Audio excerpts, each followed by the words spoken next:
இந்த பரிசுத்த வேதாகமம் ஆதியாகமம் முதல் வெளிப்படுத்தின விசேஷம் வரை ஆண்டவராகிய இயேசு கிறிஸ்துவையே வெளிப்படுத்துகிறது. யோவான் 5வது அதிகாரம் 39வது வசனத்தில் ஆண்டவராகிய இயேசு கிறிஸ்து சொல்லுகிறார், வேத வாக்கியங்களை ஆராய்ந்து பாருங்கள், என்னை குறித்து சாட்சி கொடுக்கிறவைகளும் அவைகளே என்று. ஆதியாகமத்தில் இயேசு கிறிஸ்து எப்படி நிழலாய் இருக்கிறார் என்பதை நிஜத்தோடு ஒப்பிட்டு பார்க்க போகிறோம். முதலாவது ஸ்திரீயின் வித்து. ஆதியாகமம் 3வது அதிகாரம் 15வது வசனத்தில் இயேசு கிறிஸ்து பிசாசின் தலையை நசுக்குவார் என்ற தீர்க்க தரிசனம் அவருடைய சிலுவை மரணத்தில் நிறைவேறுகிறதை பார்க்கிறோம்.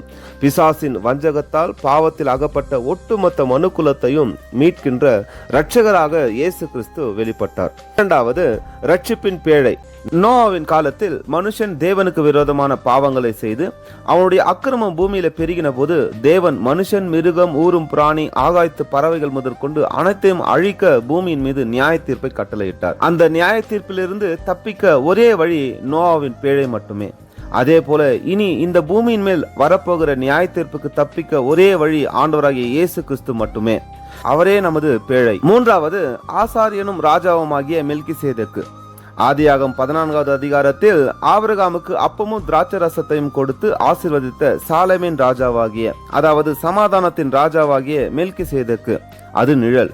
நிஜத்தில் ஆண்டவராகிய இயேசு கிறிஸ்து தம்முடைய சொந்த சரீரத்தையும் இரத்தத்தையும் நமக்கு கொடுத்து நம்மை ஆசீர்வதித்து நமக்கான நித்திய ஆசாரியராகவும் சமாதானத்தின் ராஜாவாகவும் நம்முடைய இயேசுவானவர் வெளிப்பட்டார். நான்காவது, ஈசாக்கின் தியாகம்.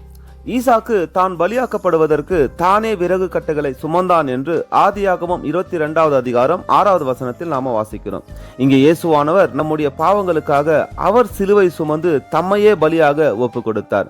ஆபிரகாம் தேவனுக்கு கீழ்ப்படிந்து ஈசாக்கை ஒப்பு கொடுத்தார். இங்கே தேவன் இந்த உலகத்தில் உள்ள எல்லா ஜனங்கள் மேலும் அன்பு வைத்து அவர்கள் நித்திய ஜீவனை பெற தம்முடைய ஒரே பேரான குமாரனை ஒப்பு கொடுத்தார். அங்கே ஈசாக்குக்கு பதிலாக ஆட்டுக்குட்டி பலியானது, இங்கே நமக்கு பதிலாக ஆட்டுக்குட்டியானவர் பலியானார். ஐந்தாவது, யாக்கோபின் ஏணி. ஆதியாகமம் 28வது அதிகாரத்தில் வானத்தையும் பூமியும் இணைக்கும் ஏணியை யாக்கோபு கண்டார். இங்கே இயேசுவானவர் தேவனுக்கும் மனிதனுக்கும் இடையேயான ஏணியாக இருக்கிறார். அவரை அல்லாமல் நாம பரலோக தேவனிடத்திற்கு போக முடியாது. ஆறாவது, நிராகரிக்கப்பட்ட மீட்பனாகிய யோசேப்பு.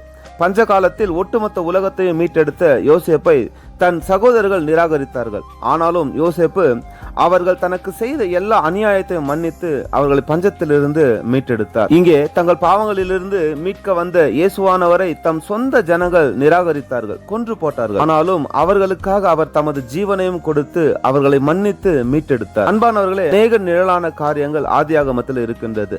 அவர்களை நீங்க ஆராய்ந்து பாருங்க. ஆண்டவராகிய இயேசு கிறிஸ்துவை அறிகிற அறிவிலே நாம வளருவோமாக.